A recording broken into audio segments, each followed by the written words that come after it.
So welcome back to SS Academy online క్లాసెస్కి అందరికీ స్వాగతం అండి. సో ఈ వీడియోలో అయితే మనం ఎలక్ట్రిక్ కరెంట్లో ఉన్న థర్డ్ పార్ట్ అయితే చూస్తున్నాం అనమాట. సో ఇక్కడ మనకి ప్రీవియస్ వీడియోలో మనం చెప్పుకునేటట్లు ఎలక్ట్రిక్ కరెంట్ గురించి మాట్లాడుకున్నాం అండ్ పొటెన్షియల్ డిఫరెన్స్ గురించి, వోల్టేజ్ గురించి కూడా మాట్లాడుకున్నాం కదా. ఈ రెండింటికి మధ్యన రిలేషన్ ఏమైనా ఉందా అంటే ఏదైనా ఒక కండక్టర్లో మనం కరెంట్ ఇచ్చేటప్పుడు కానీ లేదా పొటెన్షియల్ డిఫరెన్స్ ఇచ్చేటప్పుడు కానీ మనకి ఎటువంటి రిలేషన్ ఉంటుంది, వాటి మధ్యన ఏమైనా రిలేషన్ ఉంటుందా, ఐ మీన్ డైరెక్ట్లీ కానీ ఇండైరెక్ట్లీ కానీ, లేకపోతే ఎటువంటి రిలేషన్ లేదా అని ఒక ఎక్స్పెరిమెంట్ అయితే మనం చేద్దాము. సో ఈ ఎక్స్పెరిమెంట్ అనేది మనకి ఏం చెప్తుందో అవుట్పుట్స్ అయితే చూద్దామండి. సో ఏదైనా ఒక కండక్టర్లో ఉండేటటువంటి ఎలక్ట్రిక్ కరెంట్ ఐకి అండ్ పొటెన్షియల్ డిఫరెన్స్కి మధ్యన ఉండేటటువంటి రిలేషన్ కనుక్కునే ఎక్స్పెరిమెంట్ అయితే మన టెక్స్ట్ బుక్లో ఇవ్వడం జరిగింది. సో టెక్స్ట్ బుక్లో ఉన్న ఎక్స్పెరిమెంట్ గురించి ముందు మాట్లాడదామండి. సో ముందుగా ఏం చేస్తామంటే ఒక సింపుల్ సర్క్యూట్ అయితే ఫామ్ చేద్దామండి. Simple circuit. సో ఇక్కడ వరకు ఇలా అనమాట. ఒక సింపుల్ సర్క్యూట్ అయితే చేద్దాం. సో ఏం చేసాం, ఒక సెల్ అయితే వాడాం, ఒక బ్యాటరీ వాడాం అనుకుందాం, ఒక లోడ్ రెసిస్టెంట్ అయితే పెట్టాం ఆర్. సో అంతేకాకుండా సర్క్యూట్లో ఉండేటటువంటి కరెంటుని మెజర్ చేయడానికి ఒక అమ్మీటర్ని కనెక్ట్ చేసాం అండ్ అలాగే రెండోది వోల్ట్ మీటర్ అనేది లోడ్కి రెండు వైపులా పొటెన్షియల్ డిఫరెన్స్ ఎంత ఉందో మెజర్ చేయడానికి వోల్ట్ మీటర్ కూడా పెట్టాం అండ్ సర్క్యూట్ని క్లోజ్ చేయడానికి ఒక టాప్కి ప్లగ్కి అనేది కూడా పెట్టాం అనమాట. సో ఈ ఇమేజ్ పైన కూడా మనకి క్వశ్చన్ రావడానికి అవకాశం ఉంటుంది. ఇమేజ్లో ఏం చేస్తాడు, ఏ ప్లేస్లో ఉన్న ఎంటీ ఒక సర్కిల్ ఇస్తాడు లేదా వి ప్లేస్లో అయినా ఎంటీ సర్కిల్ ఇస్తాడు, అక్కడ ఏముండాలి అని క్వశ్చన్ అడగవచ్చు. Okay, what ever maybe. So ఇక్కడ ఏమవుతుందంటే మనకి ఎక్స్పెరిమెంట్ ఏం చేసాం, ఒక్క కండక్టర్లో ఓకేనా, ఒక కండక్టర్ కావచ్చు లేకపోతే సంథింగ్ వాట్ ఎవర్ మేబీ ఒక లోడ్ అనుకుందాం. ఈ ఎక్స్పెరిమెంట్లో మనం ఏం ఆడతామంటే లోడ్గా నిక్రోమ్ వైర్ ఆడతామండి. నిక్రోమ్ అంటే గుర్తుపెట్టుకోండి, నిక్రోమ్ అంటే ఇందులో మీకు పేరులోనే ఉంది nickel, chromium and manganese and iron. ఓకేనా. సో ఈ నాలుగింటి యొక్క ఎలాయ్ అనమాట. దీనికి రెసిస్టెంట్ హైగా ఉంటుంది కాబట్టి మీరు ఎంత సప్లై ఇచ్చినా కూడా అది హీట్ ఎక్కుతుంది తప్ప మనకి ఎప్పుడు కూడా బ్రేక్ అవ్వదు అనమాట. సో నిక్రోమ్లో ఏమేమి ఉంటాయి, సో గుర్తుపెట్టుకోండి, ఈజ్ ఎ ఎలాయ్ అనమాట. సో ఇందులో నికెల్ ఉంటుంది, ఓకేనా, నికెల్ ఉంటుంది. నెక్స్ట్ వన్ క్రోమియం ఉంటుంది, క్రోమియం ఉంటుంది. అండ్ నెక్స్ట్ వన్ మాంగనీస్ ఉంటుంది, మాంగనీస్. అండ్ లాస్ట్ వన్ వచ్చేసి ఐరన్ ఉంటుంది. సో ఈ 4 మెటల్స్ యొక్క ఎలాయ్ అనేసి ఇవ్వడం జరిగింది. సో ఇక్కడ ఏమైంది, మొత్తం మీద లోడ్ రెసిస్టెన్స్ అయితే పెట్టేసాం, నిక్రోమ్ తీగని వాడేసాం అండ్ సర్క్యూట్ ఏం చేస్తాం, ప్లగ్ కీ అనేది క్లోజ్ చేస్తాం అనుకోండి. ఫస్ట్ ఏం చేసాం, ఒక బ్యాటరీ అయితే పెట్టుకున్నాం కదా, 1 బ్యాటరీ ఆర్ 1 సెల్ అనుకుందాం.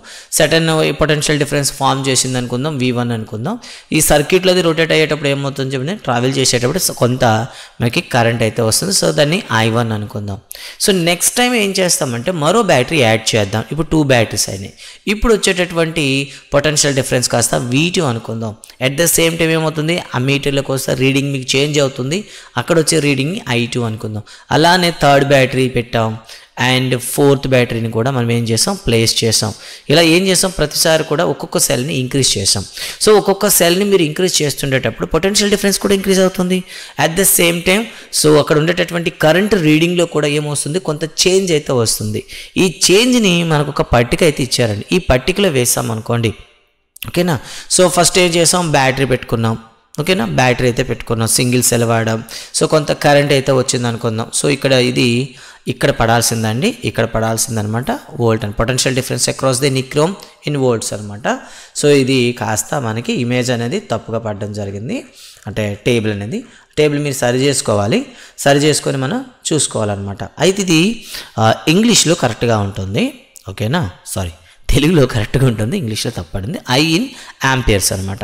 సో ఫర్ ఎగ్జాంపుల్ ఇక్కడ ఏమొచ్చింది, ఫస్ట్ సింగిల్ బ్యాటరీ పెట్టేటప్పుడు మీకు ఏమొచ్చింది, ఫర్ ఎగ్జాంపుల్ I1 వచ్చింది అనుకోండి, ఇక్కడ V1 వచ్చింది అనుకోండి, ఇక్కడ I2 వచ్చింది అనుకోండి, ఇక్కడ V2 వచ్చింది అనుకోండి, ఇక్కడ I3 వచ్చిందండి, ఇక్కడ V3 వచ్చింది, ఇలా వచ్చింది అనుకోండి. ఇలా ప్రతిసారి వచ్చిన తర్వాత మీరు ఈ సర్క్యూట్లో ఉండేటటువంటి రిలేషన్ అనమాట V1/I1 చేస్తే ఏ వాల్యూ వస్తుందో సేమ్ V2/I2 చేసినా కూడా అదే వాల్యూ వస్తుందన్నమాట. అంటే దీన్ని బట్టి మనకి ఏమర్థం అవుతుంది అంటే, ఇక్కడ గుర్తుపెట్టుకోండి, ఈ ఎక్స్పెరిమెంట్ ద్వారా మనకి ఏమొస్తుంది, పొటెన్షియల్ డిఫరెన్స్కి కరెంట్కి ఏదో ఒక రిలేషన్ అయితే ఉంది. సో ఇక్కడ ఏమైంది, ప్రతిసారి మీరు వాల్యూస్ అబ్జర్వ్ చేసినట్లయితే మీకు వోల్టేజ్ అనేది మీరు ఇంక్రీజ్ చేస్తున్నంతసేపు, that mean potential difference increase చేస్తున్నంతసేపు కరెంట్ కూడా ఇంక్రీజ్ అవుతూ ఉంటుంది. సో డైరెక్ట్లీ మనం ఏం రాయొచ్చు, V is directly proportional to I అని రాయొచ్చు. ఎందుకు? మీరు పొటెన్షియల్ డిఫరెన్స్ ఇంక్రీజ్ చేస్తుంటే కరెంట్ అనేది ఇంక్రీజ్ అవుతుంది. ఇన్ కేస్ మీరు పొటెన్షియల్ డిఫరెన్స్ తగ్గించారనుకోండి కరెంట్ కూడా తగ్గిపోతుంది అనమాట. సో మీకు యూనిట్స్ తెలుసు కదా, పొటెన్షియల్ డిఫరెన్స్కి వోల్ట్స్ అండ్ అదేవిధంగా కరెంట్కి వచ్చేసి ఆంపియర్స్ అనమాట. ఫైనల్గా ఏం చేశారంటే దీని నుండి బేస్ చేసుకుని ఏదో ఒక కాన్స్టెంట్ తీసుకుంటే V = RI అని తీసుకున్నారు. ఈ R అనేది ఏంటి? ఇక్కడ ఒక కాన్స్టెంట్ అనమాట. R అనేది ఒక కాన్స్టెంట్ అనమాట. ఈ కాన్స్టెంట్నే ఏమని పేరు పెట్టారంటే రెసిస్టెన్స్ అని పేరు పెట్టారనమాట. నిరోధము అంటాం తెలుగులో, అయితే దీన్ని రెసిస్టెన్స్ అంటాము. సో మరి ఈ వాల్యూస్ని ఉపయోగించి మనం ఒక గ్రాఫ్ కానీ కన్స్ట్రక్ట్ చేసామనుకోండి, ఈ గ్రాఫ్ మీద కూడా మనకు ఒక క్వశ్చన్ రావడానికి అవకాశం ఉంటుందండి. ఈ గ్రాఫ్లో X యాక్సెస్ మీద ఏం తీసుకోవాలి, Y యాక్సెస్ పైన ఏం తీసుకోవాలి అనే క్వశ్చన్ మనకి ఖచ్చితంగా రావడానికి అవకాశం ఉంటుంది. గుర్తుపెట్టుకోండి, ఎప్పుడు కూడా కరెంట్ అనేది మీరు X యాక్సెస్ పైన తీసుకోవాలి, కరెంట్ అనేది X యాక్సెస్ పైన తీసుకోవాలి, అండ్ పొటెన్షియల్ డిఫరెన్స్ అనేది మీరు Y యాక్సెస్ పైన తీసుకోవాలి. ఎప్పుడైతే మనం ఒక కండక్టర్లో మనం ఈ ఐకి వీకి రిలేషన్ అనేది మనం చేస్తూ ఉంటే ఇది వాల్యూస్ ఎప్పుడు కూడా మనం కాన్స్టెంట్గా రావడం వల్ల మీకు ఏమవుతుంది, ఒక స్ట్రైట్ లైన్ అయితే వస్తుందన్నమాట. ఒక స్ట్రైట్ లైన్ వస్తుందన్నమాట. ఈ స్ట్రైట్ లైన్నే మనం ఏం చెప్తామంటే మనకి ఐకి వీకి మధ్య రిలేషన్. మరి ఈ రిలేషన్ని ఫస్ట్ మనకి ఇంట్రడ్యూస్ చేసిన సైంటిస్ట్ ఎవరంటే 1827లో ఇలా ఎక్స్పెరిమెంట్ చేసి మనకి దీని గురించి చెప్పినటువంటి ఒక జర్మన్ ఫిజికిస్ట్ అంటాం అనమాట. జర్మన్ ఫిజిక్స్ సైంటిస్ట్ అనమాట, జర్మను. అతని పేరు ఏంటంటే జార్జ్ సైమన్ ఓమ్స్. సో ఇతను చెప్పాడు కాబట్టి ఈ నియమాన్ని ఏమని పిలుస్తామంటే ఓమ్స్ లా అని పిలుస్తాం అనమాట. ఓమ్స్ లా. ఓమ్స్ లా ఏం చెప్తుంది? In any conductor the potential difference in the conductor is directly proportional to the current in the conductor. But ఇక్కడ ఒకటి గుర్తుపెట్టుకోవాలి, ఓమ్స్లో అప్లై చేసేటప్పుడు మనం కొన్ని విషయాలు గుర్తుపెట్టుకోవాలి కాన్స్టెంట్గా ఉండాల్సినవి. ఫస్ట్ వన్ ఏంటో తెలుసా? టెంపరేచర్ అండి. సో టెంపరేచర్ కాన్స్టెంట్గా ఉండాలి. టెంపరేచర్ చేంజ్ అయితే మీకు వాల్యూస్ చేంజ్ అవుతాయి. సో కాబట్టి ఓమ్స్ లా గురించి మనం చెప్పేటప్పుడు ఇంకా క్లియర్గా చెప్పాలంటే in constant temperature, at constant temperature the potential difference between any conductor is directly proportional to the current in the conductor. ఓకేనా? ఏదైనా ఒక యానకంలో విద్యుత్ దాని ఏమంటే పొటెన్షియల్ డిఫరెన్స్ కదా. సో వోల్టేజ్ అనేది దాంట్లో ఉండే కరెంట్కి అనులోమానుపాతంలో ఉంటుంది. ఓకేనా?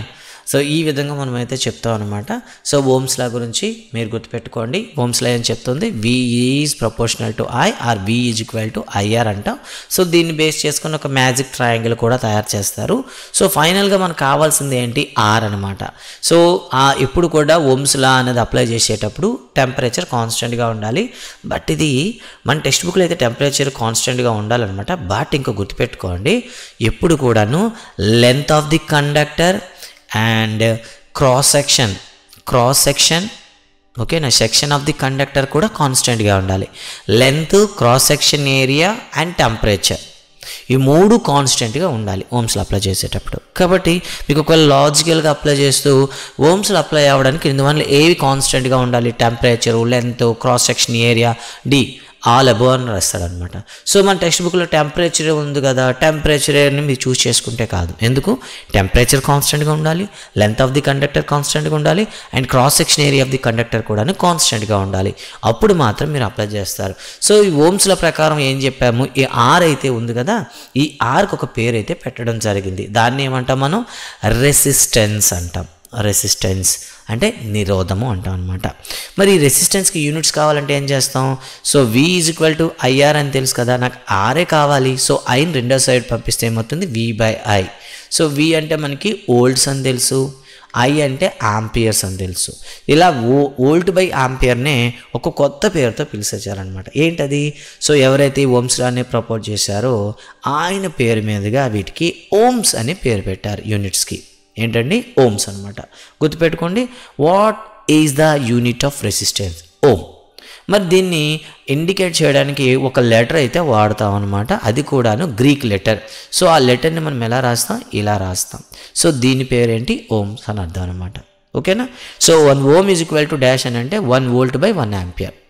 1 ohm is equal to 1 volt by 1 ampere is equal to 1 ohm అనమాట. కాబట్టి రెసిస్టెన్స్కి మనం ఏ యూనిట్స్ వాడతాము? ఓకే, ఓమ్స్ వాడతాం. అండ్ నెక్స్ట్ వచ్చేసి ఈ V = IR పైన మనకు ఒక మ్యాథ్స్ ప్రాబ్లం రావడానికి కూడా అవకాశం ఉంటుంది. దీన్ని బేస్ చేసుకుని ఒక మ్యాజిక్ ట్రయాంగిల్ అయితే మనకి డిరైవ్ చేశారు. సో లైక్ దిస్ అనమాట, దీన్ని మ్యాజిక్ ట్రయాంగిల్ అంటారు. So this is V and this is I and R. మీకు ఇందులో ఏ వాల్యూ కావాలంటే దాన్ని హైడ్ చేయండి. ఫర్ ఎగ్జాంపుల్ మనకు R కావాలనుకోండి, Rని హైడ్ చేస్తే ఏమొస్తుంది, V/I. ఓకేనా. ఒకవేళ I కావాలనుకోండి V/R, ఒకవేళ V కావాలనుకోండి I/R. ఇలా మనకి ఈ ఫార్ములా ఉపయోగించి మనం ఏం చేస్తామంటే ఓమ్స్ లాని చేస్తాం. అయితే ఓమ్స్ లా గురించి ఎక్స్ప్లెయిన్ చేసేటప్పుడు మన టెక్స్ట్ బుక్లో ఇచ్చినటువంటి ఇమేజ్ కాకుండా, అంటే ఎక్స్పెరిమెంట్ ప్రాసెస్ కాకుండా, ఇన్ ఎడిషన్ టు ఇంకో స్ట్రక్చర్ కూడా మనం తెలుసుకోవాలి. దీన్ని మీకు ముందు రాసి పెడుతున్నాను. సో ముందుగా మనకి లోడ్ రెసిస్టెంట్ వేసేద్దామండి. So this is R, this is load అనమాట, బల్బ్ కావచ్చు, whatever maybe. So load రెసిస్టెంట్గా మనం ఏం పెడతాం, వోల్ట్మీటర్ అయితే ప్లేస్ చేస్తాం. అండ్ సర్క్యూట్లో మనం ఏం చేస్తాం, సో బ్యాటరీ కనెక్ట్ చేసే ముందు ఒక అమ్మీటర్ కూడా కనెక్ట్ చేద్దాం. అండ్ బ్యాటరీకి అయితే కనెక్ట్ చేసేస్తాం, ఒక పెద్ద బ్యాటరీకి పెట్టేస్తామండి, ఒక్కొక్క సెల్ అయితే పెట్టుకోకుండా. అండ్ నెక్స్ట్ వన్, ఇది ఆన్ చేయడానికి ఆఫ్ చేయడానికి ఏం పెట్టుకున్నాం, ఒక ప్లగ్కి పెట్టుకున్నాం. బట్ ఇక్కడ ఒక ఎడిషన్గా ఒక చేంజ్ తీసుకొచ్చాం. ఇంతకుముందు మీరు సెల్ ఇంక్రీజ్ చేశారు కదా ఫస్ట్ ఎగ్జాంపుల్, ఇప్పుడు అలా కాకుండా, సో ఏదైనా ఒక సర్క్యూట్లో పొటెన్షియల్ డిఫరెన్స్ని ఇంక్రీజ్ చేయడానికి తగ్గించ చేయడానికి ఒక ఎక్విప్మెంట్ అయితే వాడతాం. సో ఇక్కడ చూసారా, ఈ కొత్త సింబల్ అయితే వేసాను. ఈ సింబల్ని మనం ఏమని పిలుస్తాం, రియోస్టాట్ అని పిలుస్తాం. రియోస్టాట్ అంటే రెగ్యులేటర్ మాదిరి అనమాట. మన ఇంట్లో ఫ్యాన్స్ ఏ విధంగా అయితే స్లో ఫాస్ట్ చేసుకోవడానికి రెగ్యులేటర్ ఉంటుంది కదా, సేమ్ అలానే దీనిపైన రాసి ఉంటుంది కూడా, ఏంటది 1 వోల్ట్ ఎంత, 2 వోల్ట్స్ ఎంత అని అనమాట, స్టేజెస్ అనమాట. సో దీన్ని ఆధారంగా చేస్తాం. కాబట్టి రియోస్టాట్ అనేది ఇంతకుముందు క్లాస్లోనే చెప్తూ మీకు దాని ఇండికేటర్ అయితే ఇచ్చాను. సో రియోస్టాట్ అనేది ఇలా అయినా ఉంటుంది, లేదా లోడ్ రెసిస్టెంట్ ఇచ్చేసి ఇలా అయినా ఉంటుంది. దీని అర్థం RH, రియోస్టాట్ అని అర్థం. సో రియోస్టాట్ని ఉపయోగించి మనం ఏం చేస్తాం, అక్కడ పొటెన్షియల్ డిఫరెన్స్ని అయితే మెజర్ చేస్తాం. అయితే క్వశ్చన్ రావచ్చు, సో ఓమ్స్లో అప్లై చేయాలంటే కాన్స్టెంట్ టెంపరేచర్ ఉండాలి, constant length of the conductor ఉండాలి, కాన్స్టెంట్ అండ్ ఏముండాలి, క్రాస్ సెక్షన్ ఏరియా ఉండాలి. ఇది మనకు తెలుసు. సో దీన్ని గ్రాఫ్ ఉపయోగిస్తే మనకు స్ట్రైట్ లైన్ వచ్చిందని తెలుసు. సో నెక్స్ట్ వచ్చేసి మనకు ప్రాబ్లం ఏంటంటే, సో ఒకవేళ ఓమ్స్లో అప్లై కాకపోతే, ఓకేనా, ఓమ్స్లో అప్లై కాకపోతే అలాంటి ఎక్విప్మెంట్స్ ఏవైనా ఉన్నాయా అంటే ఎస్, అన్ని ఎక్విప్మెంట్స్ కూడా ఓమ్స్ లాని ఒబే చేయవు. కొన్ని కండక్టర్స్ అనేవి ఓమ్స్ లాని ఒబే చేయవన్నమాట. అవి ఏంటి, ఫస్ట్ వన్ ఏంటంటే సెమీ కండక్టర్స్ అని పిలుస్తాం అనమాట. ఇవి సెమీ కండక్టర్స్ అనేవి సెటైన్ టెంపరేచర్ వరకు, అంటే సెటైన్ వోల్టేజ్ వచ్చినంత వరకు రెసిస్టెన్స్ అనేది ఎక్కువ బిహేవ్ చేస్తాయి అనమాట. సో నెక్స్ట్ వన్ వచ్చేసి గ్యాస్ కండక్టర్స్ అండి. సో గ్యాస్ కండక్టర్స్ అంటే మనకి ఏం చేస్తామంటే కొన్నిసార్లు హై వోల్టేజ్ ఇచ్చేటప్పుడు గ్యాస్ని కండక్టర్గా వాడతాం అనమాట. ఇవి కూడా ఓమ్స్లోనే అప్లై చేయవు. ఇక థర్డ్ వన్ వచ్చేసి మనం వాడేటటువంటి ఇంటిగ్రేటెడ్ చిప్స్ కానివ్వండి, అండ్ డయోడ్స్ కానివ్వండి, LED అంటాం కదా, ఎమిటర్ డయోడ్స్ అంటాం, అలాంటి డయోడ్స్ కానివ్వండి, నెక్స్ట్ ట్రాన్సిస్టర్స్ కానివ్వండి, ఇవేవి కూడా, next 6th one micro chips కానివ్వండి, ఇవేవి కూడా ఓమ్స్లోని అప్లై చేయవు, ఒబే చేయవన్నమాట. సో ఇక్కడ డౌట్ వచ్చింది, సార్ మరి ఓమ్స్లా ఒబే చేయకపోయినప్పుడు గ్రాఫ్ గీస్తే ఏమొస్తుంది? సో గ్రాఫ్ గీస్తే మనకి నాన్ ఓమిక్ కండక్టర్స్ అంటారనమాట. వీటన్నిటిని ఇవి ఓమ్స్లానే అప్లై చేయవు, అంటే ఒబే చేయవన్నమాట. ఇలాంటప్పుడు గ్రాఫ్ గీస్తే ఏమొస్తుంది అంటే మనకు ఒక కర్వ్ అయితే వస్తుందన్నమాట. ఇలా కర్వ్ అయితే వస్తుందన్నమాట, గుర్తుపెట్టుకోండి. నాన్ ఓమిక్ కండక్టర్స్కి ఏమొస్తుంది, మనకి కర్వ్ అయితే వస్తుందన్నమాట. నాన్ ఓమిక్ కండక్టర్స్కి ఏమొస్తుంది, కర్వ్ అయితే వస్తుంది, గుర్తుపెట్టుకుంటారు. అండ్ ఇన్సులేటర్స్ అంటే మన అందరూ తెలుసు, అసలు పవర్ని సప్లై చేయవు కాబట్టి నో ప్రాబ్లం. ఇది మనకి ఓమ్స్ లాకి సంబంధించి. సో మళ్ళీ ఇప్పుడు అసలు రెసిస్టెన్స్ని ఎఫెక్ట్ చేసేటటువంటి ప్రాపర్టీస్ ఏంటి? రెసిస్టెన్స్ అన్నాం కదా, ఇప్పటి వరకు నిరోధం అని చెప్పాం బాగానే. సో రెసిస్టెన్స్ అనేది ఏ టాపిక్స్ పైన ఆధారపడి ఉంటుంది అని చూద్దాం. రెసిస్టెన్స్ అంటే ఫస్ట్ ఆఫ్ ఆల్ మనకు తెలియాల్సింది ఏంటంటే, ఇంతకుముందు మనం చెప్పాం ఎలక్ట్రిక్ కరెంట్ అంటే ఏంటి, ఏదైనా ఒక వాటర్ పైప్లో వాటర్ వెళ్తుంటుంది కదా, so that is a water current అంటాం. ఇక్కడ ఏమవుతుందంటే మనకి ఎలక్ట్రాన్స్ యొక్క ఫ్లో కదా, కాబట్టి దీన్ని ఎలక్ట్రిక్ కండక్టర్ అని పిలుస్తాం. అయితే అన్ని మెటల్స్ ఒకేలాగా ఈ ఫ్రీ ఎలక్ట్రాన్స్ని సప్లై చేయవు, ఓకేనా. కొన్ని ఏం చేస్తాయంటే తమలోకి వచ్చేటటువంటి ఫ్రీ ఎలక్ట్రాన్స్ని కాసేపు వాటిని స్లో చేస్తాయి, కొన్ని డైరెక్ట్గా చేస్తాయి, కొన్ని అసలు ఫ్లో చేయనివ్వవు, ఓకేనా. అంటే ఫ్లో చేయించలేదనుకోండి, అంటే ఫ్రీ ఎలక్ట్రాన్స్ అవి ఇవ్వలేదని అర్థం. సో అలాంటప్పుడు ఏమంటాం, వాటిని ఇన్సులేటర్స్ అంటారు. ఇన్సులేటర్స్ అంటాం. ఇన్సులేటర్స్ అంటే ఏంటి? ఎలక్ట్రిసిటీని పాస్ చేయవు అని అర్థం. ఓకేనా. మరికొన్ని ఏం చేస్తాయి? ఫ్రీగా పంపిస్తాయి, అటువంటి స్టాప్ చేయకుండా పంపిస్తాయి. వాటిని ఏమని పిలుస్తాం? కండక్టర్స్ అని పిలుస్తాం. కొన్ని కండక్టర్స్ ఏం చేస్తాయి? కొద్దిగా వాటి యొక్క స్పీడ్ని తగ్గిస్తాయి, అంటే లిటిల్ బిట్గా. ఓకేనా. అంటే ఇప్పుడు ఏమైంది? ప్రతి కండక్టర్ కూడాను ఒకేలాగా రెసిస్టెన్స్ని కలిగి ఉండదు. సో మరి ఈ రెసిస్టెన్స్ని ఎఫెక్ట్ చేసేటటువంటి లక్షణాలు ఏమైనా ఉన్నాయా అనేది ఇప్పుడు మనం చూడాలన్నమాట. సో ఈ ఫ్రీ ఎలక్ట్రాన్స్ని ఆపేటటువంటి ఆ లక్షణాన్ని మనం ఏమంటాం? రెసిస్టెన్స్ అని పిలుస్తాం. ఫ్లో ఆఫ్ ఎలక్ట్రాన్స్ని టెంపరీగా మనకి స్టోర్ చేసేటటువంటి లక్షణాన్ని మనం ఏమంటాం? ఓకేనా. టెంపరీగా స్టాప్ చేసే ప్రాపర్టీని మనం ఏమంటాం అంటే రెసిస్టెన్స్ అంటాం. ఆపడం అనమాట, స్లో చేయడం. ఓకే. మరి ఈ రెసిస్టెన్స్ అనేది ఏ టాపిక్స్ పైన ఆధారపడి ఉంటుంది? సో ఇప్పుడు మీకు రియలిస్టిక్గా ఉండేటటువంటి కొన్ని ఎగ్జాంపుల్స్ అయితే చెప్తాను. సో ఫస్ట్ వన్ ఏంటంటే, ఒక వాటర్ టబ్ అయితే తీసుకున్నాం. ఓకేనా. వాటర్ టబ్ తీసుకొని ఏం చేసాం అంటే, వాటర్ టబ్లో మనకి ఏముంది? వాటర్ అయితే ఉంది కదా, ఫుల్ ఆఫ్ వాటర్ ఉంది అనుకుందాం, ఫుల్గా వాటర్ ఉంది. సో ఈ వాటర్ అంటే మనకి ఛార్జ్ స్టాక్ అనుకుందాం. సో వాటర్ని ఏమంటాం? ఛార్జ్ స్టాక్ అంటాం. ఓకేనా. ఈ ఛార్జ్ని మనం ఏం చేస్తున్నామంటే ఇంకో కంటైనర్లోకి మనం ఇప్పుడు షిఫ్ట్ చేయాలనుకుంటున్నాం. ఇంకో కంటైనర్లోకి దీన్ని షిఫ్ట్ చేయాలనుకుంటున్నాం. సో రీజన్ 1 అంటే ఇప్పుడు ఏమైంది? సో దీంట్లోకి మనం పంపించేటప్పుడు ఏం చేశాను? ఒక క్రాస్ సెక్షన్ ఏరియా ఉండేటటువంటి పైప్ పెట్టాను. సో ఫర్ ఎగ్జాంపుల్ ఇది ఖాళీ చేయడానికి T1 టైం తీసుకుందాం అనుకుందాం. T1 టైం తీసుకుందాం. నెక్స్ట్ ఏం చేశానంటే సో నెక్స్ట్ కాస్త పెద్ద క్రాస్ సెక్షన్ ఏరియాది తీసుకున్నాను. ఇప్పుడు ఏమవుతుంది చెప్పండి? While compare to first one, time అనేది తక్కువ అవుతుంది.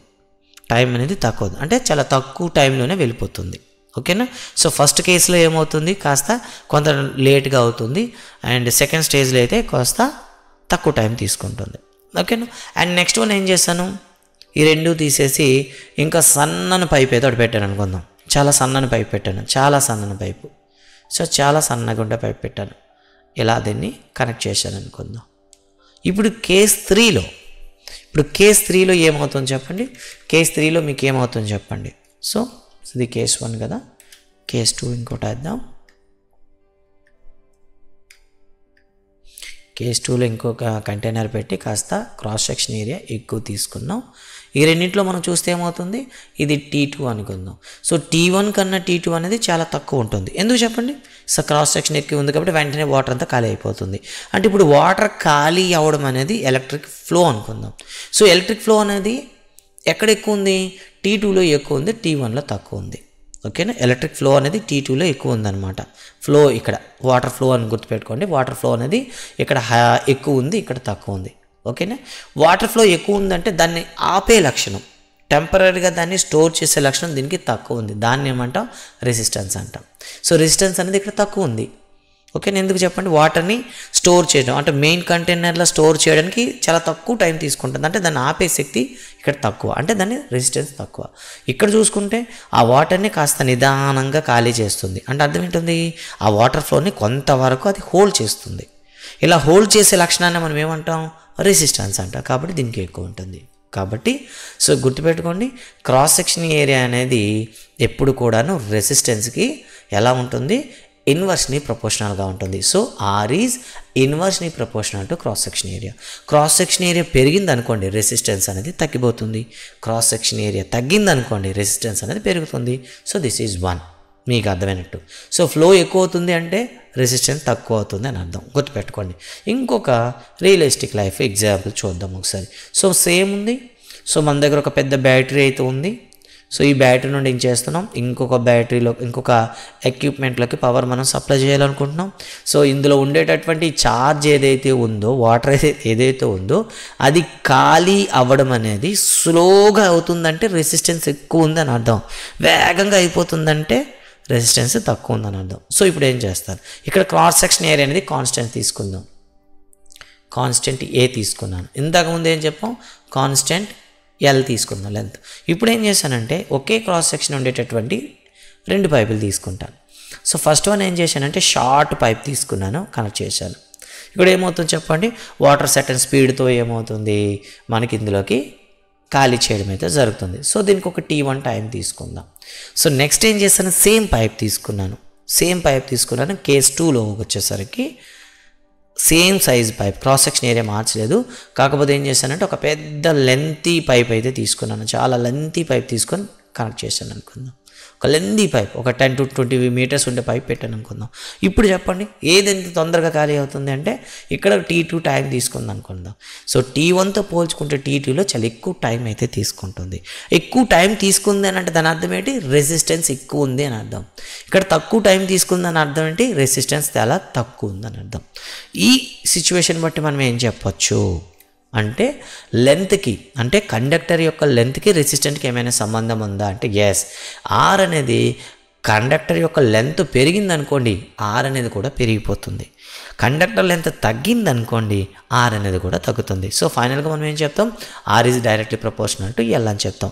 ఈ రెండింటిని కూడా ఎగ్జాంపుల్ తీసుకున్నాం అనుకోండి, R and L and A నుండి తీసుకుంటే ఫైనల్గా మనం ఏం చెప్తాం, R is directly proportional to L by A అని చెప్తాం అనమాట, ఎల్బిఏ.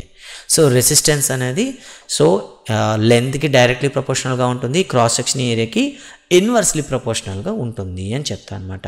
సో దీన్ని ఆధారం చేసుకొని ఏదైనా ఒక కాన్స్టెంట్ మనం ఎజ్యూమ్ చేస్తాం అనుకోండి, సో ఒక కాన్స్టెంట్ అయితే తీసుకొని రాస్తున్నాను అనమాట. So R is equal to, ఇక్కడ మనం ఒక కాన్స్టెంట్ తీసుకున్నాం కాబట్టి డైరెక్ట్గా ఈజ్ ఈక్వల్ టు అయితే వేద్దాం, are equal to rho into L by ఏ. ఈ రోనే మనం ఏమని పిలుస్తామంటే ఒక కాన్స్టెంట్ అంటాం. సో దీనికి రెండు పేర్లతో పిలుస్తారు. దీన్ని ఒకటి స్పెసిఫిక్ రెసిస్టెంట్ అంటారు. సో చాలామంది స్టూడెంట్స్ అయితే కన్ఫ్యూజ్ అవుతుంటారు, స్పెసిఫిక్ రెసిస్టెన్స్, ఓకేనా, రెసిస్టెన్స్ అంటారు. లేదా దీనికి ఇంకో పేరు కూడా ఉందండి, రెసిస్టివిటీ. సో గుర్తుపెట్టుకోండి, ఇది కాన్స్టెంట్ అనమాట. ఇది ఒక్కొక్క పదార్థానికి ఒక్కోలా ఉంటుంది, ఒక్కొక్క మెటల్కి ఒకలా ఉంటుంది. ఇది ఎప్పుడు కూడా చేంజ్ కాదు. స్పెసిఫిక్ రెసిస్టెన్స్ అనేది ఇప్పుడు కూడా చేంజ్ అవుతుంది. మీకు డౌట్ ఆల్రెడీ వచ్చి ఉంటుంది. సో మరి ఎప్పుడు చేంజ్ అవుతుందంటే టెంపరేచర్ పైన ఇది డిపెండ్ అయి ఉంటుంది. ఒకవేళ రూమ్ టెంపరేచర్ కానీ ఎక్విప్మెంట్ టెంపరేచర్ మారింది అనుకోండి, స్పెసిఫిక్ రెసిస్టెన్స్ అనేది మారుతుంది. కానీ మిగతా ఫిజికల్ క్వాంటిటీస్తో అది ఇప్పుడు కూడా చేంజ్ అవ్వదు. అంటే ఆర్తో కానీ, అంటే ఎల్తో కానీ, ఏతో కానీ దానికి రిలేషన్ ఉండదు. సో కాబట్టి ఫార్ములా గుర్తుంచుకోండి, are is equal to rho into L by ఏ. దీనికి ఏమని చదవాలి, రో, ఆర్హెచ్ఓ, రో అని చదువుతారనమాట. మరి దీనికి యూనిట్స్ ఒకసారి తీసుకొద్దాం ఒకసారి. So rho is equal to మనకి ఎల్ బై ఏ ఇంటూ చేస్తుంది కదా, యువతలు తీసుకొస్తే ఏమవుతుంది, R into A by L అనమాట. ఓకేనా, R into L by A అనమాట. మరి యూనిట్స్ మనం డెరైవ్ చేస్తే మనకి ఏమొస్తుందో ఒకసారి చూద్దాం. ఓకేనా, సో యూనిట్స్ ఏమవుతుంది, రెసిస్టెన్స్కి అయితే మనకు అందరికీ తెలుసు ఓమ్స్ అని తెలుసు, అండ్ ఏ అంటే క్రాస్ సెక్షన్ ఏరియా కాబట్టి మీటర్ స్క్వేర్ అవుతుంది, అండ్ లెంత్ అంటే మీటర్స్లో ఉంటాయి కాబట్టి మీటర్కు మీటర్ క్యాన్సిల్ అయితే మనకి ఏమవుతుంది, ఓమ్ మీటర్ అనమాట. సో కాబట్టి రెసిస్టివిటీకి యూనిట్స్ ఏంటి, ఓమ్ మీటర్స్ అనమాట.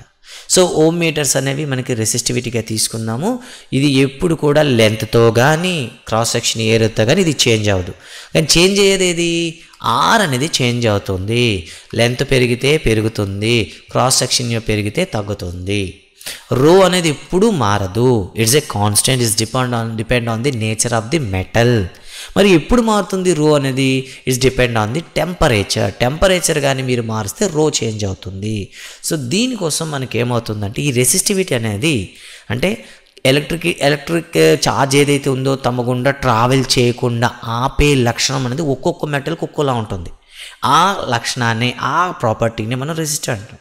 అయితే ఇది కండక్టర్కి ఒకలా ఉంటుంది, ఇన్సులేటర్కి ఒకలా ఉంటుంది, అండ్ అంతేకాకుండా స్పెషల్ కండక్టర్స్కి ఒకలా ఉంటుంది అనమాట. ఫర్ ఎగ్జాంపుల్ చూద్దాం, ఇన్సులేటర్ తీసుకున్నాం అనుకోండి. ఇన్సులేటర్ అంటే మనందరూ తెలుసు కదా, రబ్బర్ కానివ్వండి, గ్లాస్ కానివ్వండి. సో ఇదర్ రబ్బర్, ఓకేనా. సాధారణంగా ఈ రబ్బర్ గ్లౌజెస్ని మనకి ఎలక్ట్రిక్ వర్కర్స్ మనం వాడుతుంటాం కదా, అండ్ గ్లాస్ కానీ దీంట్లో మనకి అసలు కరెంట్ అనేది ఏమవుదు, ట్రాన్స్ఫర్ అవ్వదు, కండక్ట్ అవ్వదు అనమాట. సో దీంట్లో మనకి రెసిస్టివిటీ ఎంత ఉంటుందంటే 10.12 to 10.17 ఓమ్ మీటర్ అయితే ఉంటుందన్నమాట. సో చూసారు కదా. అండ్ నెక్స్ట్ వన్, ఎలక్ట్రిసిటీ తప్పకుండా పాస్ చేసే చెప్పండి, ఇదర్ కండక్టర్ అయినా అవుతుంది, ఓకే, 1 సెకండ్, కండక్టర్ అయినా అవుతుంది లేదా సెమీ కండక్టర్ అయినా అవుతుంది. So conductor or semi conductor, ఓకేనా.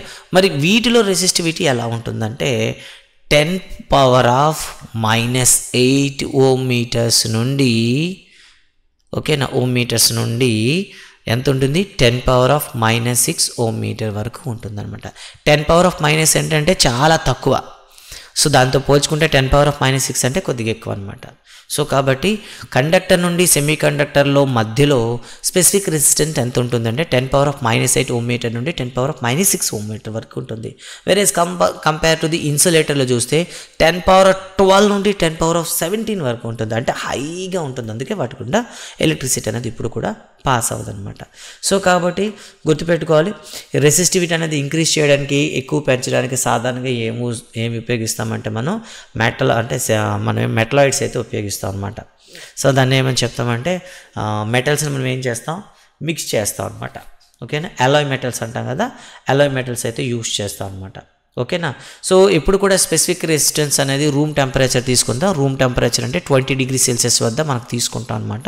సో దీనికి సంబంధించిన ఒక వాల్యుబుల్ టేబుల్ అయితే మన టెక్స్ట్ బుక్లో అయితే ఇవ్వడం జరిగింది. బెటర్ మీరైతే మీరు కంఠస్థ పెట్టాల్సిందే, దీనికి ఎక్స్క్యూజ్ చేయడానికి లేదనమాట. సో బెటర్ వీటిని మీరు ఏం చేస్తారు, నేర్చుకోవాల్సి వస్తుందన్నమాట. చూడండి ఒకసారి. సో ఇక్కడ మనకి ఇవ్వడం జరిగింది. సో ఈ టేబుల్లో మీకు చూస్తే కొన్ని విషయాలు అర్థమవుతుంటాయి. సో అన్నింటికన్నా తక్కువ దేనికి ఉంది అండి, సిల్వర్కి ఉంది. కాబట్టి బెస్ట్ కండక్టర్, ఓకేనా, గుర్తుపెట్టుకోండి, బెస్ట్ కండక్టర్ ఏదంటే సిల్వర్ అనమాట, best conductor. So specific resistance అనేది దేనికి తక్కువ ఉంటుందో అది best conductor. So recent public ఎగ్జామ్లో కూడా ఇది ఇవ్వడం జరిగింది మీకు. ఓకే. సో మాంగనీస్ తీసుకున్నాం అనుకోండి, ఇక్కడ చూసారు కదా, ఈ రెండు కంపేర్ చేసుకుంటే మాంగనీస్ది ఎక్కువ ఉంది. కాబట్టి ఇది ఒక while compare to silver it is not a good conductor. ఓకేనా. సో అలాగే అలాయ్స్ తీసుకున్నాం అనుకోండి, అలాయ్స్ ఇచ్చేటప్పుడు ఖచ్చితంగా ఈ పేర్లు అయితే మీరు కంఠస్థ పెట్టాల్సి ఉంటుంది. ఫస్ట్ ఉంది కాన్స్టెంట్ అండి. చూడండి దీని పేరు ఏంటి ఇచ్చాడు, కాన్స్టెంట్ అని అంటాం. ఇందులో ఏముంటుంది, కాపరు నికెల్ ఉంటుంది. ఇది ఒక alloy wheel. And next one manganin. ఇందులో కాపర్ ఉంటుంది, మాంగనీస్ ఉంటుంది, నికెల్ ఉంటుంది, నిక్రోమ్ ఉంటుంది. సో గుర్తుపెట్టుకోవాలి మాంగనిన్. ఓకేనా, ఈ రెండు గుర్తుపెట్టుకోవాలి. ఆల్రెడీ మీకు నిక్రోమ్ గురించి ఇంతకుముందే మనం డిస్కస్ చేస్తాం. ఓకేనా, ఈ అలాయ్ వీల్స్లో ఏ మెటల్స్ ఉంటాయని అడుగుతాడు. సో ఈ రెండు అలాయ్స్లు మీరు చదవాలి. అండ్ నెక్స్ట్ వన్ మనకి నిక్రోమ్ ఇచ్చాడు. Nickel, chromium, manganese, ferrous, iron ఉంటుంది. సో మ్యాంగనీన్లో కాపరు, మాంగనీసు, నికెల్ ఉంటుంది అండ్ నికెల్ ఉంటుంది. అండ్ కమ్స్ టు ద కాన్స్టాంటన్లో చూస్తే కాపరు అండ్ నికెల్ ఉంటుంది. ఈ మనకి అవసరం ఉంటుందన్నమాట. కాన్స్టాంటన్ అంటే కాపరు, నికెల్. అండ్ మాంగనీన్ అంటే కాపరు, మాంగనీస్, నికెల్. నిక్రోమ్ అంటే నికెలు, క్రోమియము, మాంగనీస్ అండ్ ఫెర్రస్ అనమాట. సో ఈ మూడు కూడా మీరు కంఠస్థ పెట్టాల్సి ఉంటుంది. 49, 44, 100 అండ్ 10⁻⁻6 అనమాట. ఈ మూడు గుర్తుపెట్టుకోవాల్సి ఉంటుంది.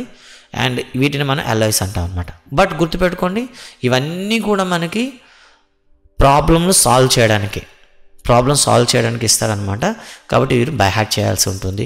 సో ఇక్కడైతే మనకి 10th క్లాస్ వరకు అయితే ఇవి అవసరం ఉండదు. బట్ మీరు ఇంటర్మీడియట్లో ఖచ్చితంగా చేయాలి. అండ్ మన పాలిసెట్లో అయితే ఖచ్చితంగా ఒకటి ఇవ్వడానికి అవకాశం ఉంటుంది. ఓకే.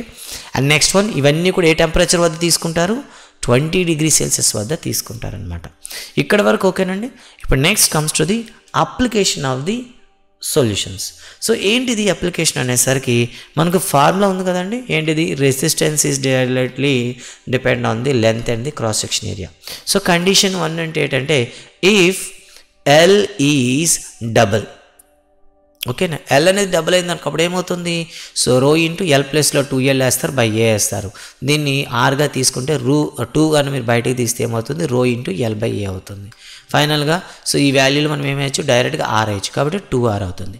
సో లెంత్ అనేది డబుల్ చేస్తే రెసిస్టెన్స్ అనేది డబుల్ అవుతుంది. If cross section is double అయింది అనుకోండి, so cross section area double చేశారనుకో అప్పుడు ఏమవుతుంది, రో ఇంటూ ఎల్ బై, సో మనకి ఇక్కడ ఏం చేయాలి, ఏ అనేది డబుల్ చేయాలి. కాబట్టి ఎల్ బై 2A. సో దీన్ని మళ్ళీ స్టాండర్డ్ ఫామ్లో రాస్తే ఈ 1/2ని బయటికి తీసేస్తాం. So rho into L by ఏ అవుతుంది. ఇక్కడ ఏమొచ్చింది చెప్పండి, so 1/2 into R. That means cross section area కానీ డబుల్ అయితే రెసిస్టెన్స్ అనేది హాఫ్ అవుతుంది.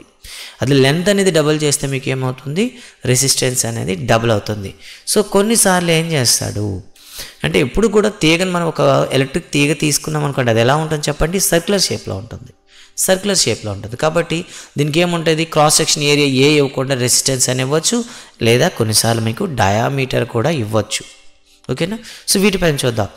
ఇఫ్ ఆర్ ఈజ్ డబుల్, ఓకేనా, ఆర్ ఈజ్ డబుల్ అయింది అనుకోండి అప్పుడు ఏముంది formula, R is equal to rho into L by A కదా. ఏ బదులుగా మనం ఏం చేసుకోవాలి, ఇప్పుడు ఫార్ములా వేయాలి.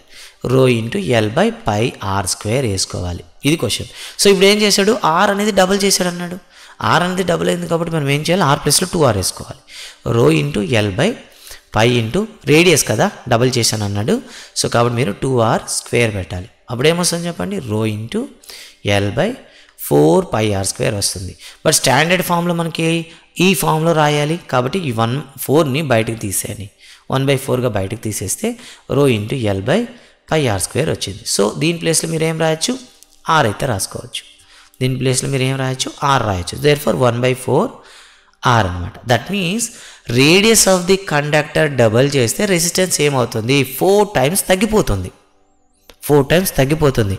ఒకవేళ డబల్ చేస్తే 4 టైమ్స్ తగ్గింది, హాఫ్ చేస్తే 4 టైమ్స్ ఇంక్రీజ్ అవుతుంది.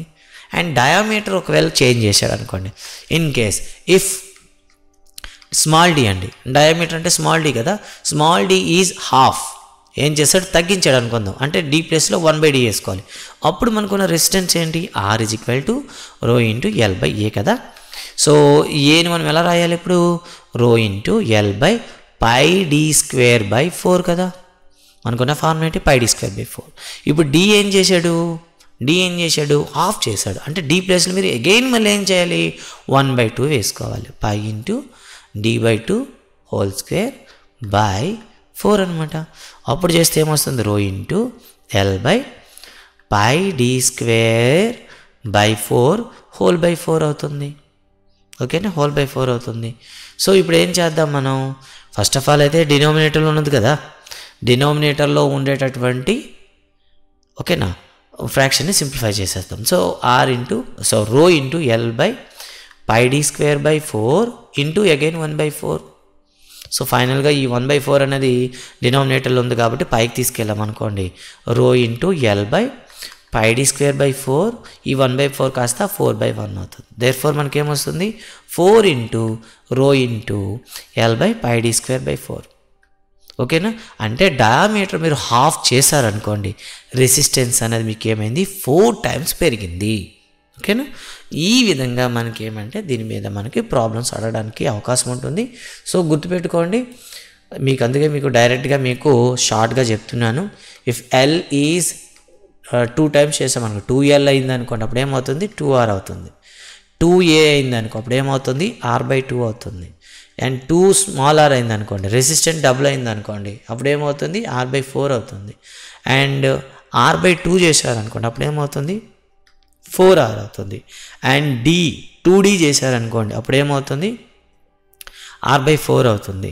ఒకవేళ d/2 చేశారనుకోండి, అప్పుడు ఏమవుతుంది, 4r అవుతుంది. ఓకేనా, ఇవి మీకు గుర్తుపెట్టుకోండి. అండ్ రెండు కంబైన్గా ఇచ్చారనుకోండి, కంబైన్గా ఇప్పుడు ఏం చేశారు, 2l చేశారు, అలాగే 2r కూడా చేశారనుకోండి, 2r కూడా చేశారు కాబట్టి రెండు ఒకేసారి అప్లై చేయండి. సో 2r బై ఇంకోటి రెండు ఉందండి, r/2 కాబట్టి ఒక దాంట్లో రెసిస్టెన్స్ అనేది డబుల్ అవుతుంది, ఇంకో దగ్గర 4 టైమ్స్ తగ్గుతుంది కాబట్టి ఏమేస్తారు, 2r/4 వేయండి, అప్పుడు ఏమవుతుంది, ఫైనల్గా r/2 అవుతుంది అని మీరు క్యాలిక్యులేట్ చేసుకోవచ్చు. ఓకేనా, సో ఇవి మీరు షార్ట్గా రాసుకోండి, ఏదైనా అప్లికేషన్ అడగడానికి అవకాశం ఉండేటటువంటి ఏరియాస్ అనమాట. ఇదండి మనకి రెసిస్టివిటీకి సంబంధించేటటువంటి కంప్లీట్ ఇన్ఫర్మేషన్ అండ్ ప్రాబ్లమ్స్ అనమాట. సో రెసిస్టివిటీ అనేది ఎప్పుడు కూడా చేంజ్ అవ్వదు, గుర్తుపెట్టుకోండి, రెసిస్టివిటీ అనేది ఎప్పుడు కూడా చేంజ్ అవ్వదు, రెసిస్టెన్స్ మాత్రమే మీకు చేంజ్ అవుతుంది అనమాట. ఓకేనా, సో నెక్స్ట్ క్లాస్లో మనం ఏం చేస్తామంటే, సో రెసిస్టెన్స్ యొక్క సిస్టమ్ ఏంటి, ఆ system of connection of resistance గురించి అయితే మాట్లాడదాం. అండ్ ఈ వీడియో చూసిన తర్వాత మీ నోట్స్ కూడా ఒకసారి రివిజన్ చేసుకోండి, మీరు కూడా కొన్ని బిట్స్ అయితే మీకు యాడ్ చేశాను, వాటిని కూడా ప్రాక్టీస్ చేయండి.